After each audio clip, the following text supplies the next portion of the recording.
వైజాగ్ లో Google global AI hub ప్రకటించింది. వచ్చే 5 ఏళ్లలో $15 బిలియన్ ఇన్వెస్ట్ చేస్తుంది.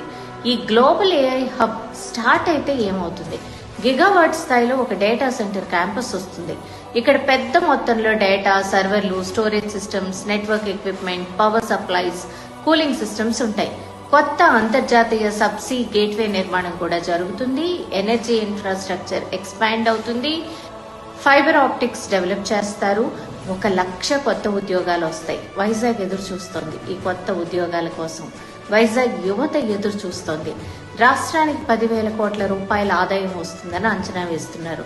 అయితే యూత్ కూడా ఈ ఉద్యోగాలు తీసుకోవడానికి తమని తాము ఎక్విప్ చేసుకోవాల్సిన అవసరం అయితే ఉంది. పెద్ద పెద్ద సంస్థలకు, ఇన్నోవేటివ్ స్టార్టప్స్ కి ఏఐ పవర్డ్ సొల్యూషన్స్ అందిస్తుంది. ఇది దేశంలో ఉన్న అన్ని సంస్థలకి కూడా ఉపయోగపడుతుంది. అలాగే గూగుల్ కి ప్రపంచంలో ఇలాంటి డేటా సెంటర్లు 12 ఉన్నాయి ప్రపంచవ్యాప్తంగా. కానీ అమెరికా తర్వాత అత్యంత పెద్ద డేటా సెంటర్ వైజాగ్దే అవుతుంది. ఇది ప్రారంభం అయితే సిటీ ఒక global tech and connectivity hub గా మారుతుంది.